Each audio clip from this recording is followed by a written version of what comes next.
What if you could create a digital twin of yourself that sounds just like you, looks just like you, knows what you know, and interacts with people just like you would? Now, what if you could clone yourself 1,000 times? The possibilities are mind blowing. As a salesperson, you could reach 1,000 potential customers all at once, each one receiving a personalized pitch. As a teacher, you could give every student individual attention, tailoring your lessons to each of their needs. Today, we dive into this futuristic vision with my guest, the co founder of a groundbreaking startup making digital twins a reality. Tune in to discover how these virtual replicas are set to change the way we live, work, and connect. So, something that we internally sort of think about and joke about Tavis is that it's sort of like back in the day you had these kings and queens who had these emissaries and messengers who would go out on their behalf and, speak on their behalf and say, "Hey, this is what the king or queen wants to do, or this is what the king and queen wants to say." But they weren't the king or queen, but they were and so now what we see is these digital twins will be your emissary. Every person can have these army of emissaries, and the idea is they only do what you want them to do. And now you have this army that otherwise only medieval kings and queens could have. And please, don't forget to hit the subscribe and like buttons. Your engagement is what enables me to continue to create these podcasts. We have a number of exciting episodes coming up that tackle topics such as AI safety and enterprise generative AI. This is the OpenAI Changes Everything podcast with your host, Stephen Walther, where we explore how OpenAI is transforming the future of humanity. Hey everyone, welcome to the show. Today I have Hassan Raza, who's joining us from Tavis.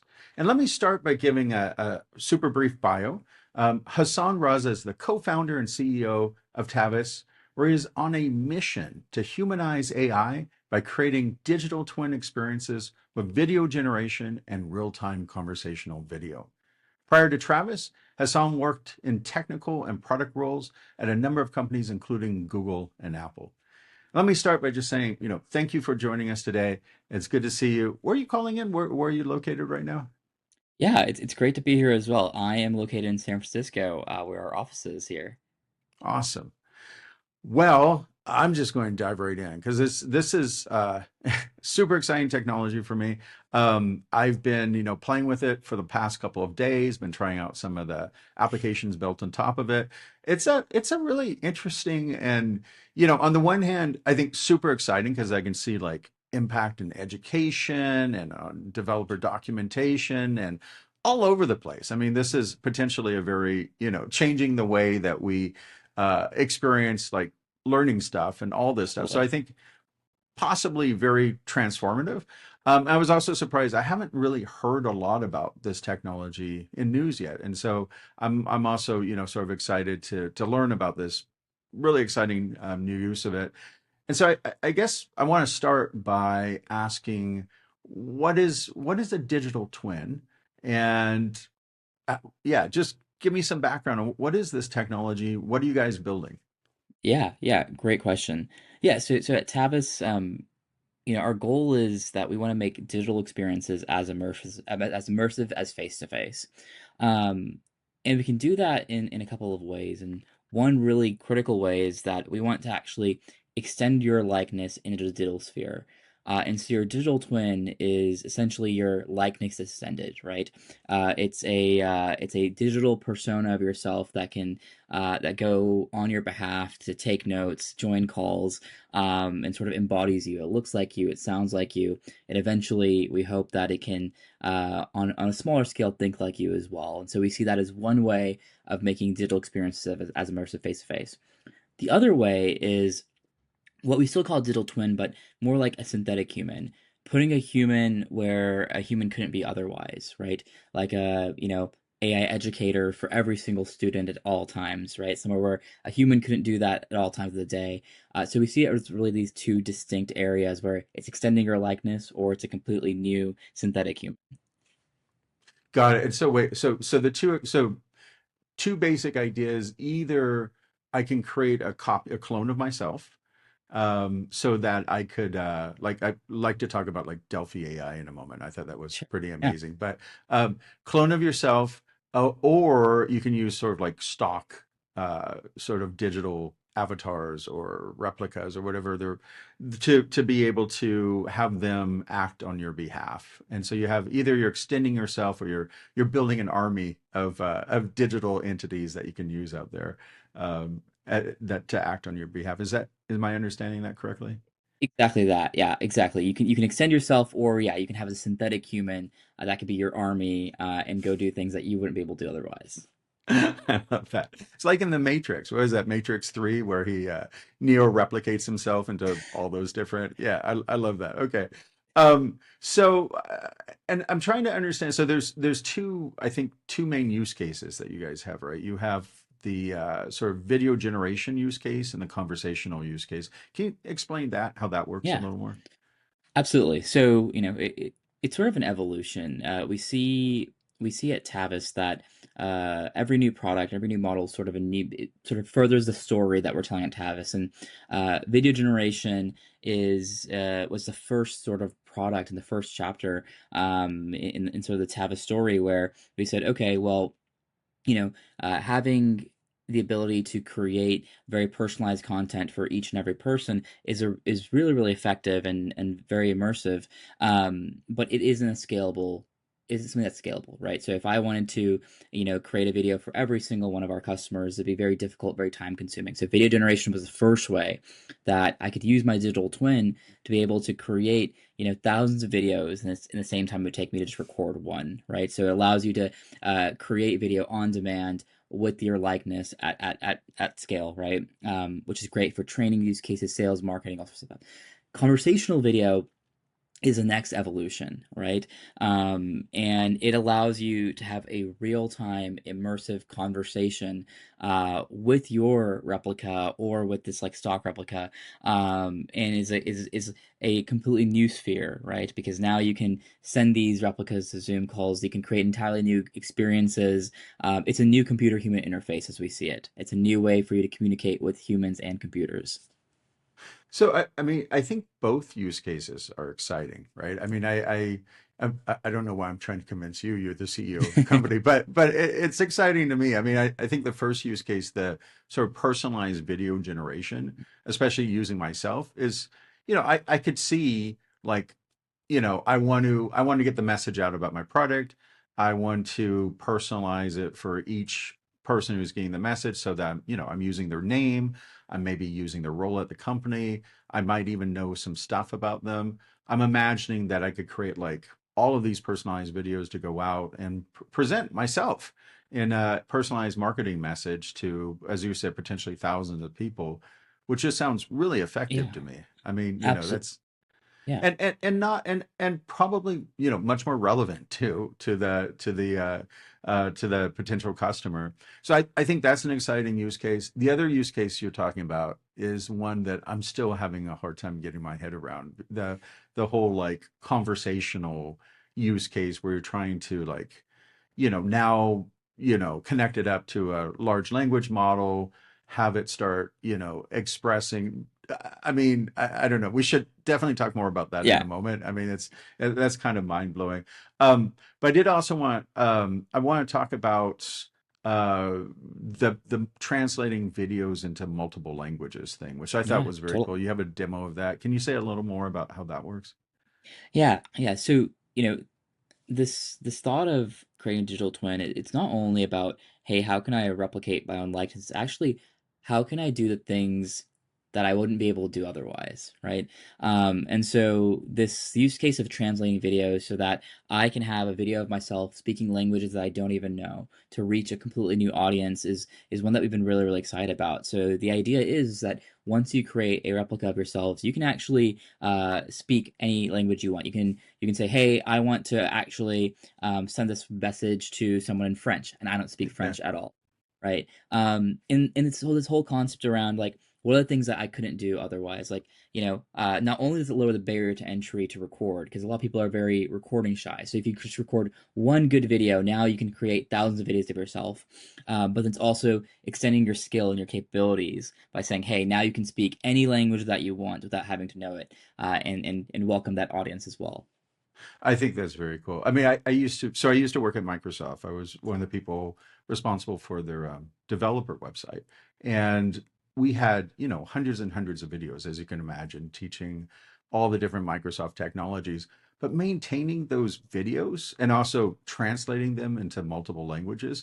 I mean, it was just an incredible headache. I mean, it's a huge undertaking to make sure that that content is accessible by everyone. I just see using this technology, it'd be pretty minor to be able to change the videos now, because now we can just change the text and potentially regenerate the videos and also be able to generate it into multiple languages. So I can see how this could be super useful if you're like, I don't know, if you have to host hundreds and hundreds of videos, which a lot of technology companies have to do that. So yeah, that's very cool. So I'm curious about how companies that you're working with right now are using Tavis. I mean, what are the big use cases? What are sort of the first big ways that you see this technology being used? Yeah, yeah. So, we can cover video generation first. So, what we've seen is that a lot of companies actually consider Tavis to be their ML team essentially, right? So we've seen a lot of large companies that are using us instead of building out their machine learning teams to build these really powerful models because building these models is difficult, it's expensive, it's time consuming, and they're then using these models, these digital twin replica models. To build features like AI avatars into their products. So we're seeing video editors, build AI avatar features into their products to drive more engagement because now people can create more videos way more easily. They can use this technology to create videos for each and every person. So like vast personalization at scale. So a lot of video editing functionality, a lot of video personalization functionality has been the most obvious ones, and that's been true in recruiting, sales, marketing, education, even, right? Um, and then we've also seen, smaller startups build their entire companies around our APIs and products and models, right? And that's both true for video generation and conversational video. So for the conversational video side of things, the really cool thing about all of this is we always see the like really exciting use cases that we wouldn't have imagined ourselves, right? But the natural ones, from conversational video, we mentioned Delphi, the ability Yeah. to, chat with an expert in any time of the day for as long as you want. Right. We're saying training use cases so that you can build better salespeople because now you can have a customer that's angry and just simulating that the entire time. Right. Right. Uh, Right. but and then we've seen the education use cases where now you can have an educator that you can talk to that can see you, hear you, and respond to you, uh, and really teach you in a way that works best for you, right? On a one-to-one experience. So we're seeing all these different use cases that are so exciting, just like that revolve around this like extending your likeness and making digital experiences very immersive. Yeah, I was impressed. So I spent, as I think I said before, a couple hours this morning playing with the Delphi AI, which I know is being powered by your platform, which is really exciting. And it was interesting. I mean, it seemed to be kind of based on masterclass in a way, but more directly kind of directly interactive. And it was first, I mean, the technology is amazing. I mean, we tried out, let's see, JJ Virgin, who's I guess a fitness coach. And I mean, there was no installation of anything. I was just able to use my web browser, start talking to her, going back and forth.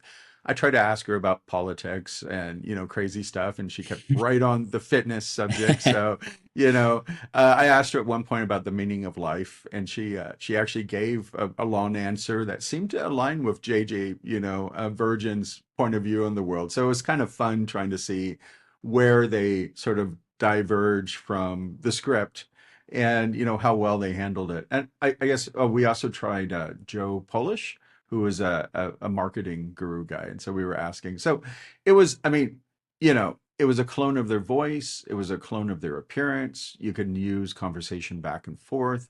It all it came together very nicely. It was interesting. And my son, who just graduated high school, he was saying, "Hey, I wish I could have replaced my math teacher with that," which I don't think is nice at all. But and it did get me thinking though about, because you talked about the educational use case. I mean, there's certain things obviously that they're good at, and there's other things that they're not. I mean, I don't really think he could replace his math teacher with. I mean, I think there's certain ways he could replace his math teacher, and I'm curious what you think about that. I mean, Yeah. where's kind of that line between where we don't want his math teacher to leave, and that line where Yeah. we think maybe the digital replica could actually help. Yeah. Well, so we don't actually see this as a replacement of humans. And I think that's the really important piece is that we see this as a way to extend humans and allow them to do things that otherwise wouldn't be possible. So rather than replace his math teacher, I think it's a way that his math teacher can now have a more personal one-on-one session with him at any time of the day, right? Whereas, a teacher is often having to have a 1 to 20, 1 to 30 relationship where they have to use general principles that work for all students. Well, now, a student can have a very personalized experience, say, oh, actually, I learn better if you show it to me this way. And it's like, okay, it still gives you that immersive experience, that trust building, that you're talking to the human, you're conversing just like you would with human, a high bandwidth conversation. Um, but it's now more personal. So it's extending a likeness rather than replacing a human. Okay, that's kind of bizarre to think of now. Now, because I think of like differentiated learning, right, in a classroom where you're teaching at different levels, or you're also saying, different styles of learning. And so one way to think about your digital twin could actually know more than you. It can be Oh, more yeah. personalized. Yeah, Yeah. which is kind of mind-blowing that there's a representation of me that can be more effective, because there's, like, as you said, like 32 students, say, teaching in different styles to each of the 32 students, but still being sort of guided by my general personality and all of that. That's such a strange way of thinking about things, but I guess it makes sense. I mean, you'd want to you'd want your digital twins to diverge from you with additional learning, so that they can tailor what they're teaching to individual people. That makes sense. It's also weird. It reminds me of the Star Trek episode when Kirk goes into the replicator and starts diverging because slightly different experiences. But I guess that's right. Yeah, exactly, right? I mean, the way we see it is that we believe like humans are really powerful and there's so much context and personality and the intelligence really does come from humans. We just see this as a way to blend the lines a little bit by letting us be empowered with computers, right? So we see it as a new human computer interface to say, hey, how can we actually blend the lines, extend our likeness, and take a lot of the human qualities and bring them into a conversational interface where like now I can have this like very natural conversation with a computer that embodies a lot of the really amazing things that this human that I respect has. But you're not replacing the human because the human is the center of it all. They're the center of everything that powers us, and there's infinite things that a human can do that a digital twin will never be able to do. So I'm curious about, are there like unexpected use cases that have come up, or strange Yeah, ways that people are using the technology? yeah. It's fascinating because whenever you know whenever we were developing the conversational interface, we had thought of all these amazing ways that'll be transformative, and yet, like, on a week by week basis, we discover like completely unexpected ways people are using it. Like, my latest favorite use case came across just last week. There's a company that's building a personalized sports stream commentator using the conversational video APIs. So you'll be able to talk with and debate your own sports That's great. or I thought that's fascinating. I never would have thought of that. And I'm Right. like, that's such a cool use case, right? It's so personalized because sports is such a personal experience. It's like, hey, I can elevate this by being able to debate with someone who's just Right. gonna, you know? I guess that's the advantage of building a platform rather than a particular product, is once you have the platform there, then all these experiments spring up left and right, and all these unexpected things are achieved, which is kind of cool. Exactly, exactly. I mean, for us, like, we're developer focused, so our job is like, hey, how can we build these really awesome models and these tools so that other people who have these like domain expertise can build these amazing experiences on top of it. That makes sense. Well, I'm curious, are there use cases that you wouldn't want to support? I mean, we get pretty quickly into, I'm sure you hear this a lot, into Black Mirror territory when you start creating replicas. Actually, and even Simpsons versions of Black Mirror episodes. But, I mean, I could see, and we're coming up on an election cycle. Well, we're in an election cycle, and I could see technology being used in ways where you have like highly personalized representation of yourself, or even I mean, I guess I was also curious about like when your digital, because you don't have complete control over what your digital replica is saying, so they can go off and I don't know start I don't know saying pro-Nazi propaganda or stuff like that. So I know there's sort of fears around that, but I'm curious about like I guess my questions become too complicated here, but there's two questions here. First, are there use cases that you would just say absolutely we won't support that, and how do you like safeguard your replica from falling completely off the rails and saying, inappropriate things and things that Totally. you don't can't stand behind? Yeah. So I'll address the second question first, which is Sure. this idea of like your replica saying things that you wouldn't want. This is something that we've actually spent a lot of time around, and we actually have a number of content moderation systems built in place to ensure that by default, like there are things that it will never say, right? So there's some, and you can actually choose the strictness of these of the content moderation to fit a little bit like your profile, but by default anything that's related to like hate or hate speech or any of these things will just not get generated. And so that's something that we spend a lot of time around. And same thing with the conversational end, right? Is that if you use one of our LLMs, we really try to take the additional approach to put these like guardrails around it to make sure it doesn't go off the end. And we recommend that if you bring your own, you sort of do those same things because it's supposed to be a more limited, compelling version of you. It's not supposed to completely go off the rails. And so we do spend a lot Right. of time through.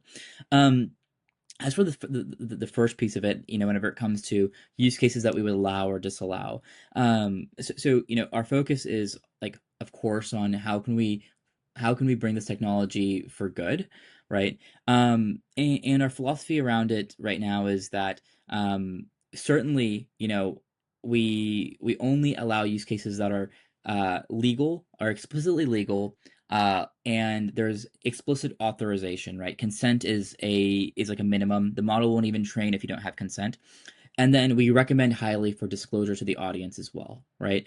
And so with those three things, which is legality, consent, and then disclosure, that covers a lot of the really positive use cases, and we try to address new things as they come because we can't cover everything, but we do try to really think about how can this be used in an ethical way, and not be used for any like nefarious activity. And certainly I think that our policies cover that pretty well, but it's something that's evolving and we'll still learning as well.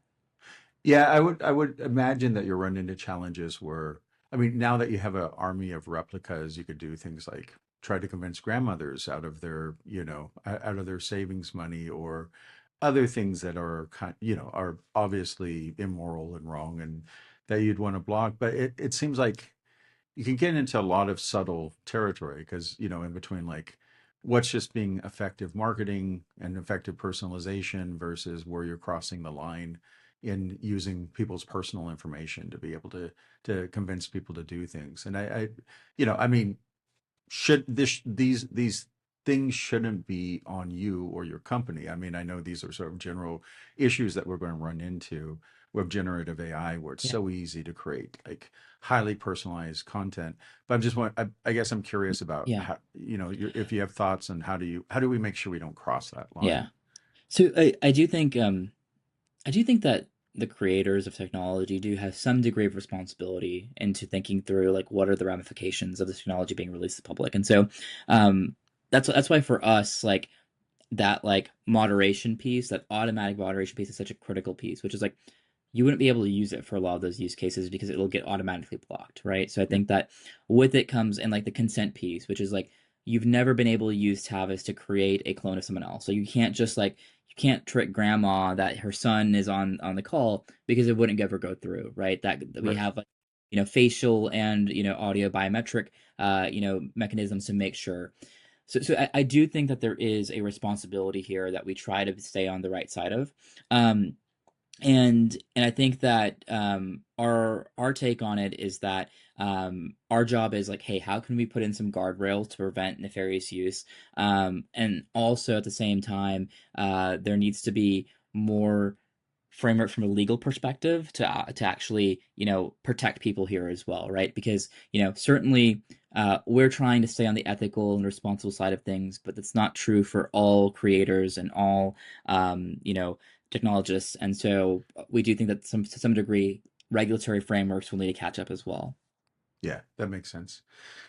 Um, well, to get back to the Black Mirror question, I know, I've actually in previous podcasts, I've been talking to philosophers, been talking to, notable computer scientists.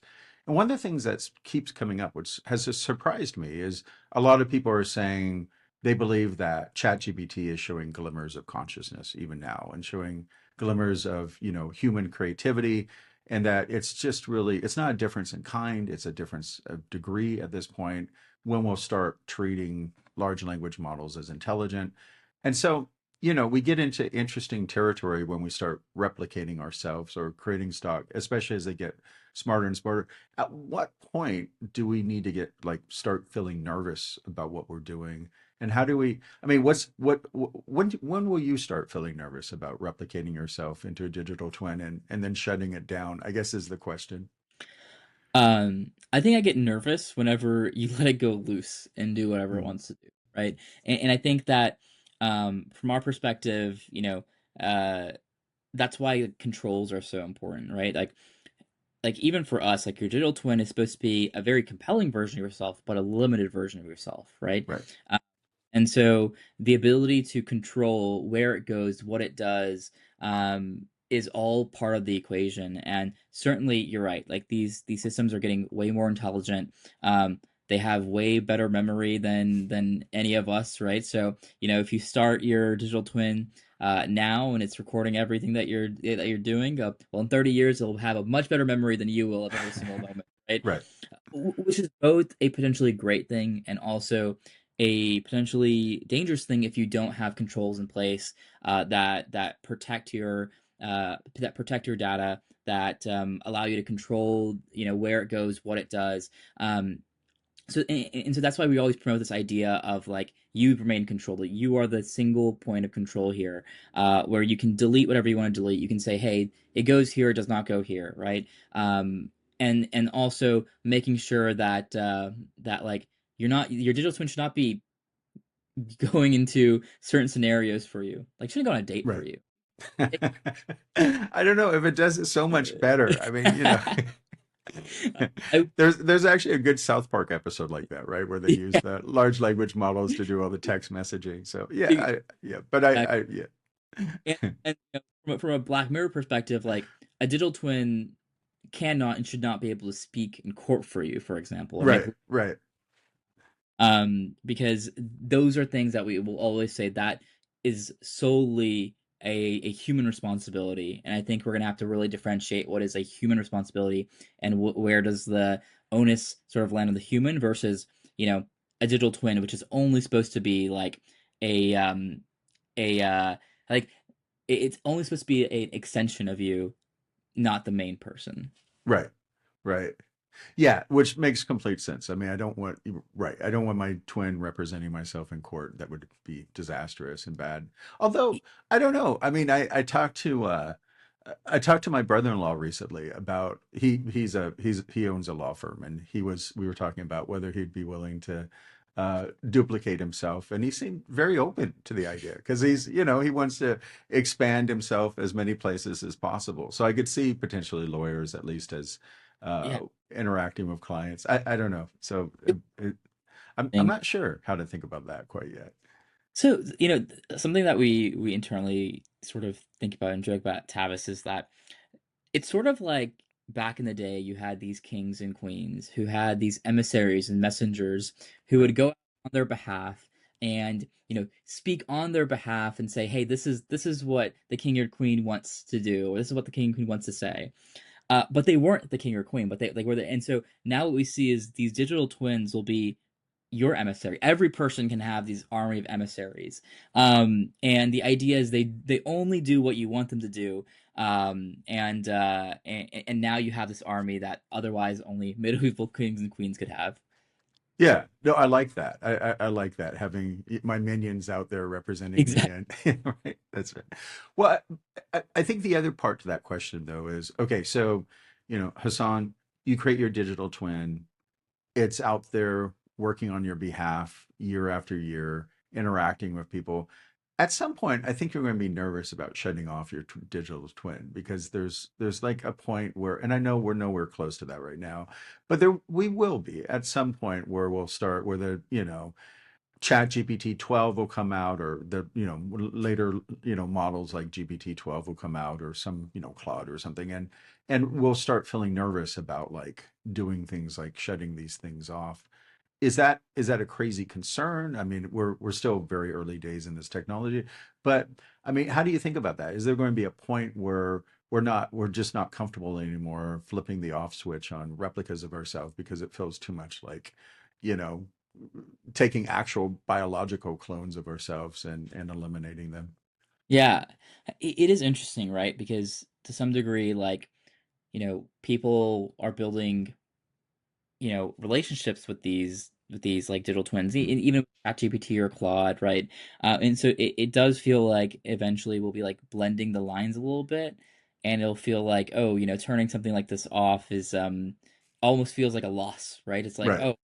oh, and so I, I do think that like in a world where we're not very thoughtful about how this is used and we just sort of let it go unregulated, I think there's a future where we'd be like, wait a second, let's take a step back and like maybe we just need to shut this entire thing down. Um, and I do think that will be a difficult decision for some people, especially if there's like some level of attachment. Um, which is why I think that disclosure is so important. We need to remind people that, hey, this is AI. This is not actual. This is not an actual human. And just like But they claim they are, though. I mean, one of the slightly weird and creepy things is if you ask like what's her name, JJ Virgin, who are you? Are you a robot? They'll claim, no, I'm JJ Virgin, or they'll say, whoever. So the replicas, when you talk to them, and I'm assuming that this is by design, because as you said, they're supposed to be an extension of the person they're representing, but they do at least report that they're the person that they're extending. Yeah, and that's why I think that there needs to be multiple mechanisms, right? Like, certainly, today, LMs respond better if you're able to prompt them to say, "Hey, you are this thing." Yeah. But then there needs to be like actual like visual that, hey, this is an AI generated thing, and certainly in that use case, you're told that you're going to talk to an AI generated version of them. But as the technology gets better, there needs to be some level of like disclosure that's both like you're able to ask like, hey, wait, are you really just an AI? Are you really a cop? And it's like, yeah, Right. that'd be really important in the future. So switching gears a little bit, I'm really curious about the origin story for Travis. Where did the idea come from? Yeah, so if we rewind about 4 years ago, when we first started Tavis, it revolved around this idea of personalization. How could we make personalized videos and that was very scalable, because we saw that it was very effective. It was very effective for you to receive a personalized video, but it was impossible to do that at scale. 200 videos might take you 12, 13 hours to record at send. Um, and so, given some background of my work here, it was sort of a light bulb moment. It's like, wait, why not use generative AI, which is a much better term from than what was used 4 years ago, to make personalized video scalable? And the thesis was sort of the same. It's like, okay, we can really create this future where like digital experiences are as immersive face to face. And so, we started with just that premise of like, you take one video and you can select all these variables, and you can just like say like, hey Steven, hey Matt, saw you worked at Google, saw you worked at Apple, and just like replace variables. And then it sort of evolved to like, okay, now we can do full videos. Okay, now we can do real time video. But yeah, that's sort of how it started. We went through YC Summer 21. And the world is a very different place than it was 4 years ago. Like AI is in a completely different place than it was 4 years ago. Got it. And so this came out of Y Combinator. This is one of the projects that. Yeah, so we started it before YC, then we went through YC, and that was definitely like a helpful catalyst. But yeah, we were the YC class of summer 21, so definitely still came out of that to some degree. Very cool. And I'm curious about how you think about, because, this is when we're recording this video, this is prior to Sora coming out. There's a lot of like video generation tools out there, Runway, and there's a number of other ones that a lot of people have been playing around. Those are getting increasingly powerful. I'm curious about how you see, because one thing I guess that I've seen that's been sort of challenging with GPT and starting companies is GPT covers, generative AI can do so much on its own that kind of like sometimes you feel like, well, there's no point in doing a product around it because it's already, sort of you just go to ChatGPT and do it. Or, there's a lot of stuff that generative AI just keeps getting smarter and smarter. And I'm curious how you think of things like Sora, where, I haven't played with Sora yet. But, I mean, there will be a point where Sora can automatically generate the same sort of digital replicas. How do you think of like long-term Tavis Yeah, versus sort of these more general platforms for generating video? totally. So there's two aspects to it. One is that what we're focused on is going very deeply into this digital twin talking head video of a specific person. This is a very like specialized area where getting the features correct for both the video and live conversation is really, really important. Like people are very, very particular to make sure, hey, this is a representation of myself, right? Um, and so going deeply into being able to generate accurate gestures, being able to generate accurate voice, inflections, all those things is a very, very deep sort of niche that requires very different approaches to model development than general video models like Sora and Runway. And so I think that there's a very long tail of things that need to happen just on creating really immersive digital twins that Sora and Runway won't do, at least for a while. Now, with that being said, we believe that Sora and Runway can be complementary to a lot of the digital twin models that we're building, in the sense that like they're very good at being able to repurpose video or create amazing scenery, environments, and all those things. And those things together can combine to create, hey, like I don't just have to have a virtual background, but we took my digital twin, and we put him into this like studio, and it looks so good, it looks so real, it looks so immersive. And so I do think there's an area where they start to converge in the future, but there's still a long tail of things for more accurate gestures, inflection, hand move, all this stuff. We'll still need to go down the path of specific models, and then we'll start to sort of converge where these models start to complement each other, and then maybe very, very long term, they end up being a model that can handle it all. Got it. So the way that you think of sort of the special sauce of your company is that you're very focused on creating, trying to capture people's personality in a way that, like Sora videos probably would never do, or, won't do anytime in the near term. And so you're very focused on this one sort of use case for video generation. And so, yeah, because I was curious because I know you describe actually on your website Tavis as sort of more of a research company or as a Yeah, research company. I was curious about that because yeah, is that can you say more about why is it because you think are you developing specialized models that you think give you a competitive advantage, or is it because you're really focused on this use case and so you're building expertise in this yeah. domain? Good question. How do you think about it? Yeah, so today it's exactly that. We're building foundational models that are focused on video generation, conversational video. And, this conversational video interface, it's not just about, a model that creates a good digital twin. It's about understanding the nuances of conversation and, small things like, oh, when did you stop talking when I start talking? And a lot of those are a very specialized area of research that require us to build specialized models, specialized data sets. So the reason we're an AI research company is because we build AI models fundamentally. That's what we do.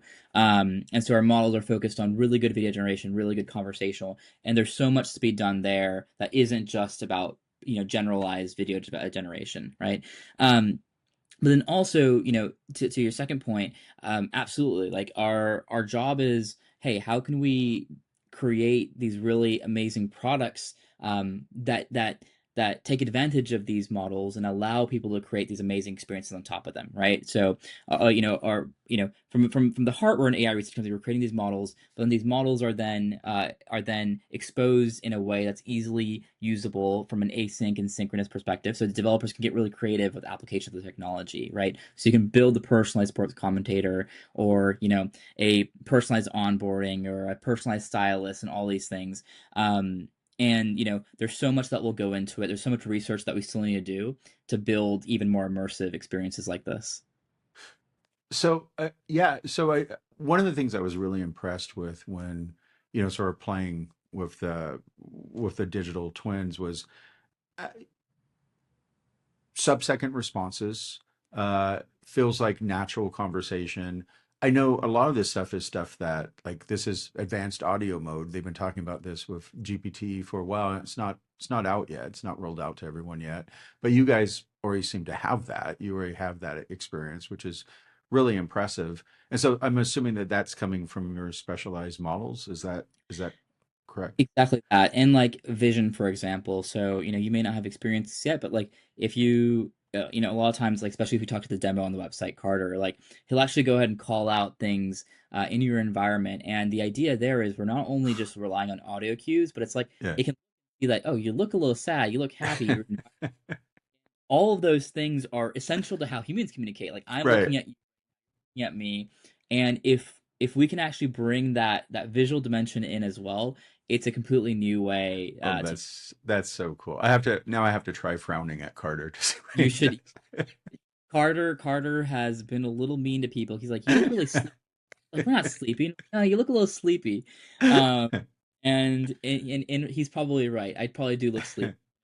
Um, And so yeah, that's sort of our specialty is like we're not only just considering the audio piece, we're actually thinking from a conversational perspective, like what makes human conversation natural, right? So then a lot of the models and the data sets that we build are focused on how can we actually replicate that in digital sphere. And that's a very specialized problem that will require like, hey, first we have to build this really powerful platform that can do these sub-second responses. And then there's like so much that we're doing on the visual side to make sure it can understand visual context, nonverbal cues, some of those elements. Hmm. So there's much to be unpacked there. I guess the other part I was curious about is, so a lot of the stuff that I saw like on Delphi AI was trying to capture people's personalities, and a lot of the personality is expressed in tone of voice, standard gestures that people make, all this kind of stuff. Is this part of what you're trying to capture as well? Or are you trying to capture all of that when you're creating a digital replica? Yeah, certainly whenever it comes to gestures, tonality, expression, all of those things, absolutely. The idea is we want to try to capture all of that and be able to then replicate a lot of that in the right context. And so that's the real like special stuff. That's like what we focus a lot on. Is like, okay, how can we capture like small tweaks that you do that really make you you? How you use your hands, some of those elements. So yeah, that is absolutely part of the research that we do here at Tavis. So I'd love to talk about, let's dive in a little into the APIs, because I'd like to get into the more technical details of how Totally. this works. And one thing, by the way, I've written a lot of APIs, worked with a lot of APIs. I appreciate how simple your APIs are. That's always a good sign. So I went through them, and I was curious if you could just walk us through, like, the video generation API. What are the steps? So let's say that I've decided that I want to send off a personalized message to 1,000 customers, say, thanking them for using my product, using their name, personalizing. How would I go about doing this? Yeah, so there's two ways to do it, right? You can of course use our portal to do this, which makes it a little bit easier. But well, from an API perspective, it's super simple as well, right? There's really only four steps. One is you just sign up for an account, you get an API key. The second is you create a 2-minute video of yourself giving consent and just talking about whatever you'd like to talk about, right? You then So upload wait, can that. I pause you Yeah, for a moment? yeah. It does blow my mind that my entire personality my soul can be sucked out of me within the span of 2 minutes. But that's all it takes. It only takes 2 minutes to be able It to only takes distill my soul. It takes 2 minutes. only parts of it. Only parts of it. I think Okay. All right. will require way more to really get Okay. the part, but 2 minutes to be able to create a pretty good replica of yourself from a visual Okay. and audible, right? And then you upload that footage to Tavis using the create replica endpoint.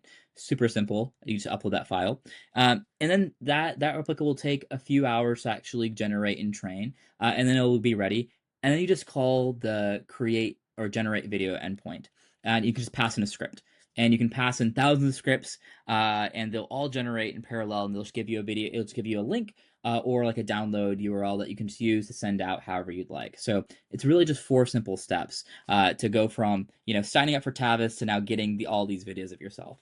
That's awesome. Yeah, I again appreciate how simple the Yeah. APIs are, and so that's how I could generate like the do the video generation. What's the process like for creating the conversational AI? Yeah.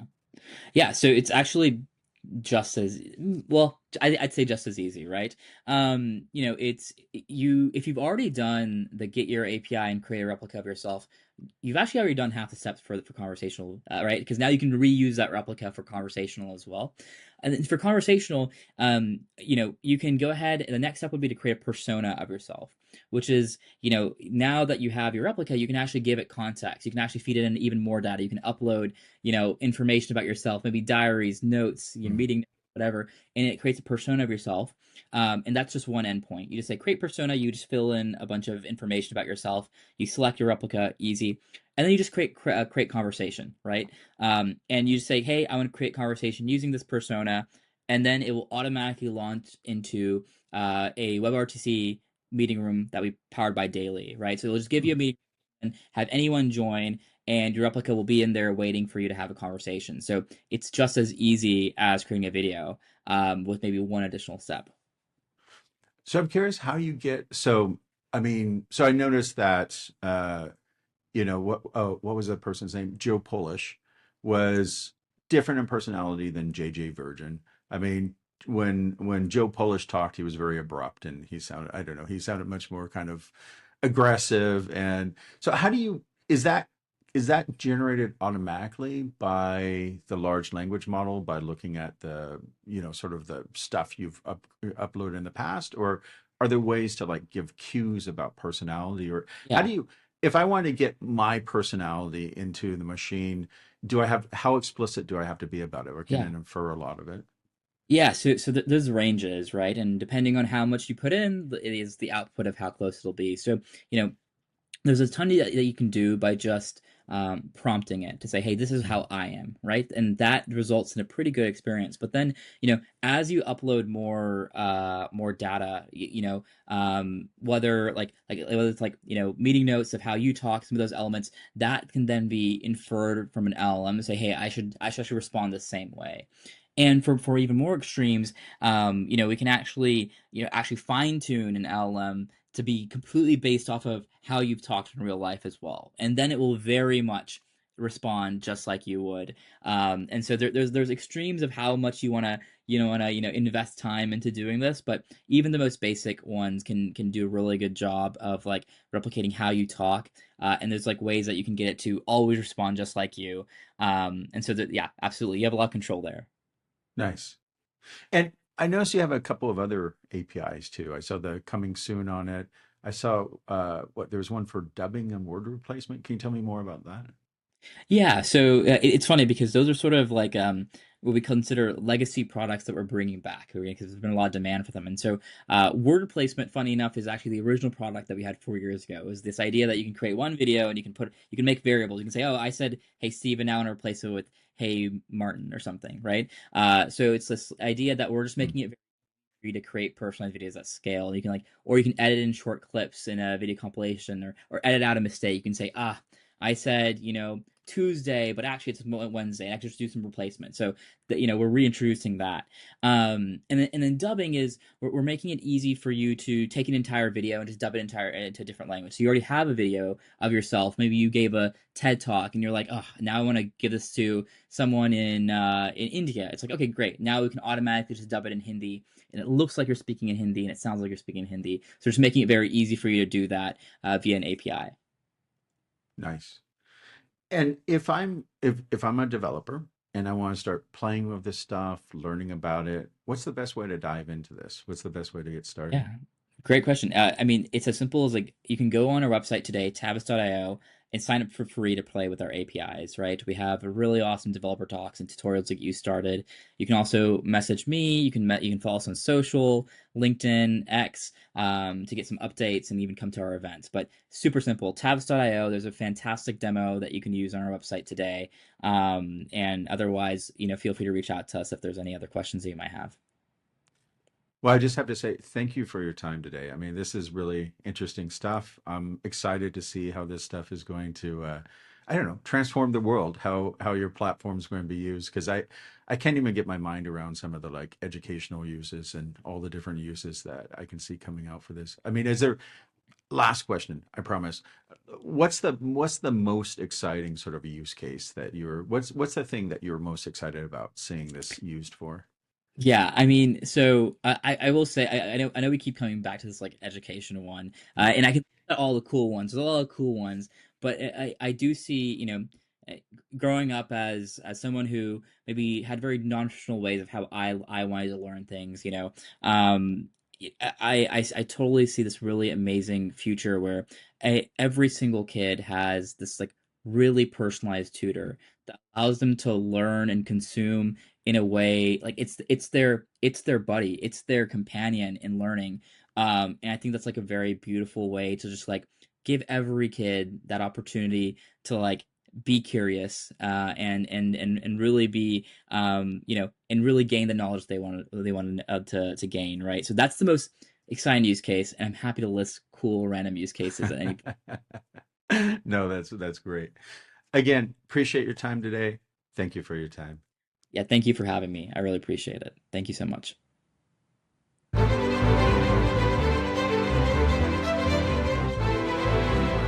Thank you for joining us for the OpenAI Changes Everything podcast, where we explore how OpenAI is transforming the future of humanity. Please remember to subscribe to ensure that you receive future episodes.